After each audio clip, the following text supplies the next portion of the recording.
tidak bisa dilepaskan. Nah, akibat dari situasi politik yang liberalistis, di mana duit itu merupakan satu kekuasaan yang paling tinggi, yang tidak punya duit ya bisa berbuat apa-apa, ini akan numpuk menjadi satu kejengkelan. Nah, kejengkelan ini suatu saat akan meledos dalam situasi yang tak terduga.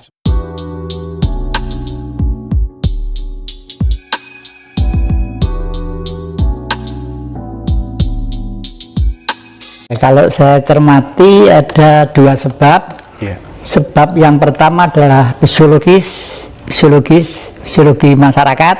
Sebab kedua adalah dampak dari suatu sistem politik. Ya, dari sisi psikologi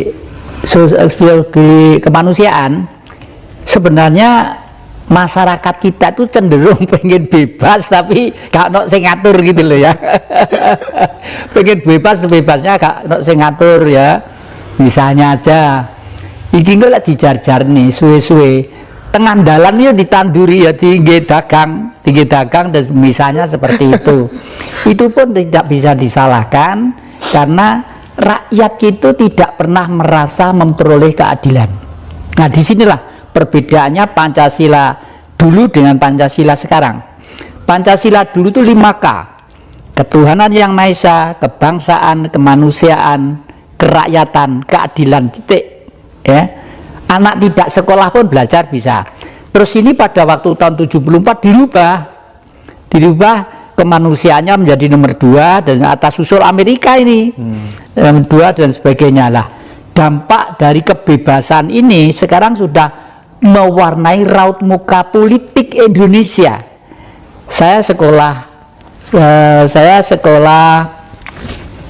dokteran saya mengambil ilmu politik ya. Kalau BSc saya ekonomi, lalu spiritual saya tentang hukum Tuhan, ya. Itu apa? Ini sudah bergelombang menjadi satu warna sehingga timbul perilaku-perilaku yang kadang-kadang itu seperti tidak normal tadi itu. Seperti saya katakan bahwa sudah terlalu lama polisi rakyat itu pegel karo polisi setengah mati. Gak gaya lah cuekel waktu itu, dan waktu itu memang agak keras ya, apalagi pada waktu zaman Orde Baru itu polisi boleh dikata front terdepan karena yang 24 jam bekerja di tengah-tengah rakyat ya.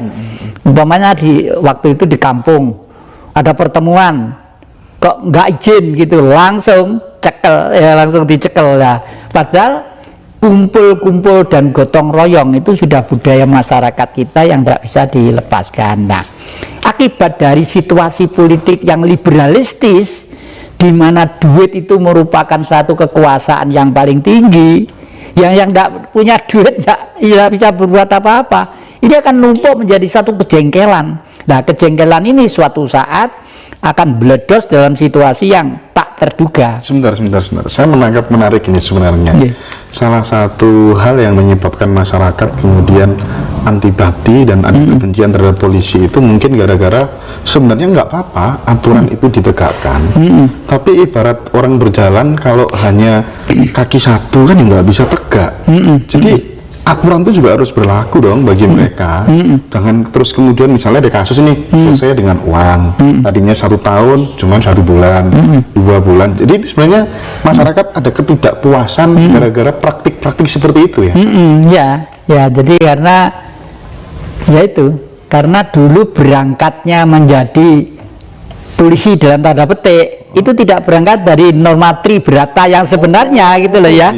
Mungkin karena ujian, karena lulus, karena faktor X dan sebagainya lah.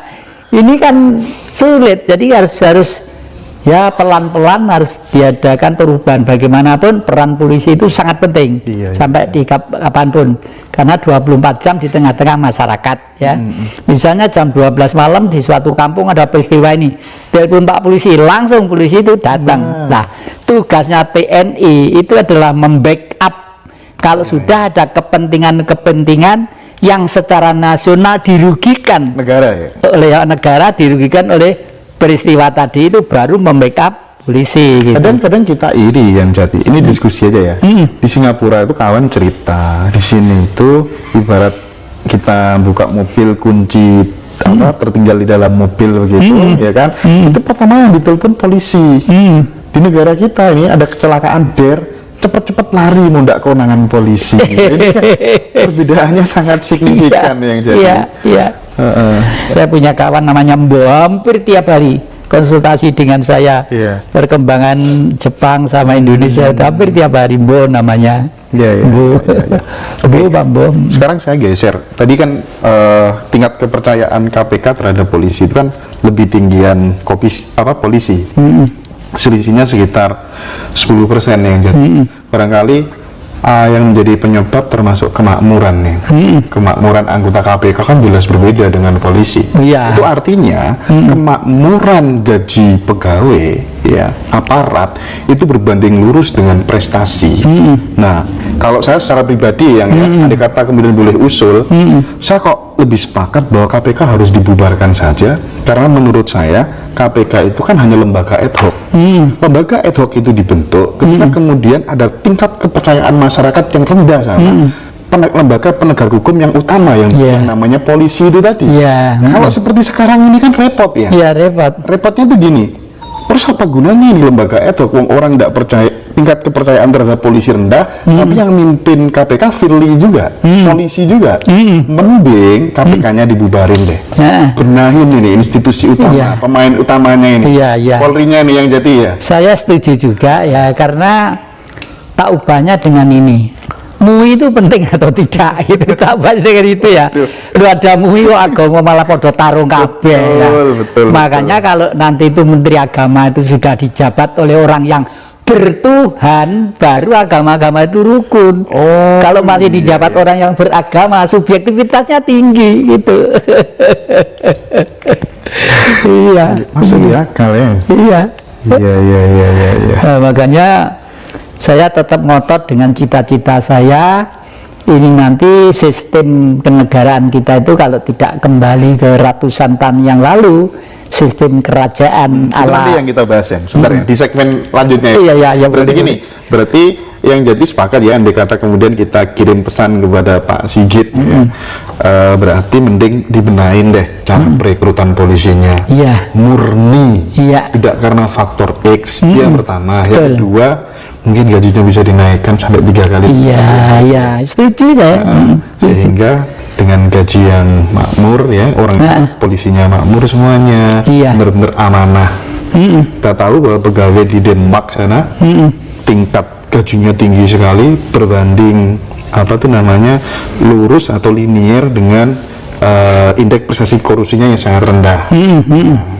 Jadi kalau begitu kan tidak perlu ada KPK kalau polisinya udah jujur semua ya. Di Belanda itu tidak ada KPK, peranan polisi minim, penjara itu tidak ada isinya. Di Belanda nggak ada isinya. Saya menghimbau negara-negara tetangga kalau di situ kelebihan tahanan, iki loh tahananku, penjaraku ini nganggur, padahal di anggaran belanjanya sudah dikasih.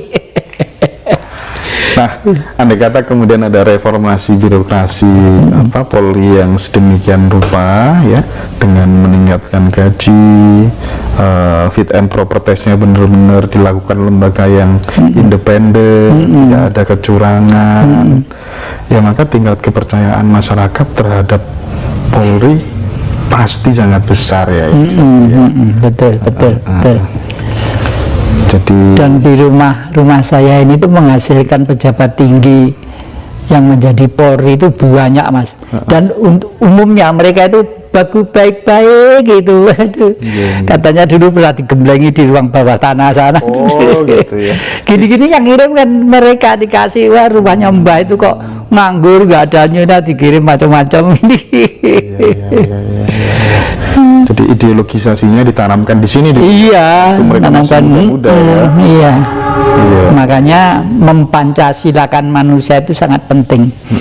Kalau manusia sudah kita pancasilakan, ya takut untuk berbuat keliru itu takut. Dan dari sini bila perlu mengilmiahkan masalah Tuhan tadi itu, harus rasional dan ilmiah. Oke. Kalau sekedar katanya saya bisa ditipu ngalor ngidul. Oke. Yang jadi terkait dengan